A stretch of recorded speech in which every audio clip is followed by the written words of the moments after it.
దీవించబడినటువంటి భార్య స్థితి మీ జీవితంలో కలిగితే, నా ప్రభువు దాన్ని చూస్తే మిమ్మల్ని వట్టిగా వదిలేయడు. ఆయన మీ అందు జాలి పడతాడు. ఆయన మీ అందు జాలి పడ్డాడే అనుకోండి, దేవుడు మీకు ఒక వాగ్దానం ఇస్తున్నాడు. ఆమేన్. ఈ రోజున ఇక్కడున్న చాలామంది వాగ్దానం, దేవుని చేత వాగ్దానం పొందుకున్నారు.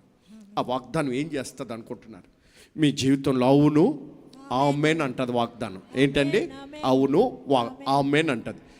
దైవజనుడైన పౌలు కొరింథీలో ఉన్నటువంటి సంఘానికి ఉత్తరం రాస్తూ ఒక మాట అన్నాడు, దేవుని యందు వాగ్దానములు ఎన్నైనను అవి అవును ఆమేన్ అన్నట్టుగా ఉన్నాయి.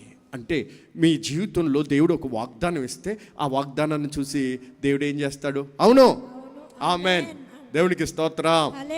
నా కృప నీకు చాలును అని కొంతమందికి వచ్చింది. అవును ఆమేన్ అని దేవుడు అంటాడు. దేవునికి స్తోత్రం. నీకు రెండంతలుగా నేను మిమ్మల్ని ఆశీర్వదిస్తాను అని వాగ్దానం వచ్చింది. అవును ఆమేన్ అంటాడు. దేవుని యందు వాగ్దానాలు ఎన్నైనా కానీ అవి మీ జీవితంలో నెరవేర్చబడటానికే. మీరు ప్రతిదినం కూడా ఆ వాగ్దానం ముందు చేతులుంచి, ఆ వాగ్దానం వైపు చేతులుంచి, ప్రభువా ఈ వాగ్దానం నా జీవితంలో నెరవేర్చండి అయ్యా, ఈ వాగ్దానం నా జీవితంలో అక్షరాలుగా నెరవేర్చండి అయ్యా అంటిని ఆయన వాగ్దానాన్ని జ్ఞాపకం చేసుకుని మిమ్మల్ని ఆశీర్వదిస్తాడు. సమృద్ధిని దేవుడు మీకు ఇస్తాడు.